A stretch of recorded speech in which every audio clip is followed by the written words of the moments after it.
বৈষম্য বিরোধী ছাত্র আন্দোলনে গণহত্যার ঘটনায় জড়িত সাবেক প্রধানমন্ত্রী শেখ হাসিনা সহ বিদেশে পলাতক এমপি মন্ত্রীদের দেশে ফেরাতে ইন্টারপোলের সহায়তা চাওয়া হবে বলে জানিয়েছেন আন্তর্জাতিক অপরাধ ট্রাইব্যুনালের chief prosecutor Tajul Islam. ১৩ October রবিবার রাজধানীর ধানমন্ডিতে ট্রাইব্যুনালের কার্যালয়ে এক বৈঠক শেষে সাংবাদিকদের এই কথা জানান তিনি। ইতিমধ্যেই পালিয়ে গিয়ে থাকে, তাদের আনার ব্যাপারে আইনগত প্রক্রিয়া আছে। চিফ প্রসিকিউটর তাজুল ইসলাম বলেন, বিচারক নিয়োগ হওয়া মাত্র ট্রাইব্যুনাল ফাংশনাল হবে। ট্রাইব্যুনাল ফাংশনাল হওয়া মাত্র আমরা গ্রেফতারি পরোয়ানা, আসামিদের বিদেশ যাওয়া বন্ধ করা, তথ্য উপাত্ত জব্দ করার জন্য আদেশ চাওয়া হবে। আসামিদের দ্রুত গ্রেফতারে আইন শৃঙ্খলা বাহিনীর সাহায্য চেয়েছেন তিনি।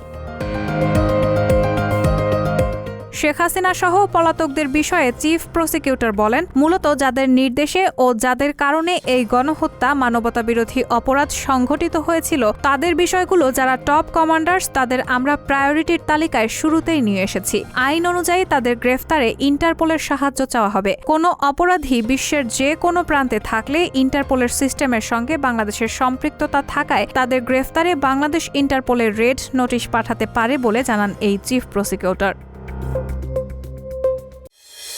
আন্তর্জাতিক অপরাধ ট্রাইব্যুনালে এখন পর্যন্ত শেখ হাসিনা সহ আওয়ামী লীগের উচ্চপদস্থ নেতা, ১৪ দলের নেতা ও আইন শৃঙ্খলা রক্ষাকারী বাহিনীর সাবেক শীর্ষ কর্মকর্তাদের বিরুদ্ধে গুম, হত্যা, গণহত্যা সহ ৬০টির বেশি অভিযোগ জমা পড়েছে। বৈষম্য বিরোধী ছাত্র আন্দোলনকে কেন্দ্র করে গত জুলাই ও আগস্ট মাসে গণহত্যার অভিযোগ ওঠে। এসব অভিযোগের বিচার আন্তর্জাতিক অপরাধ ট্রাইব্যুনালে করার সিদ্ধান্ত নেয় অন্তর্বর্তী সরকার।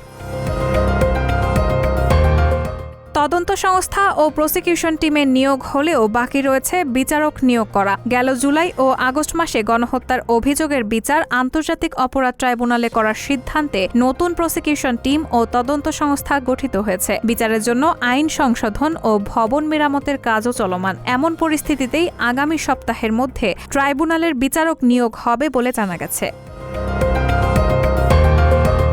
Rahman moon, sound of nation.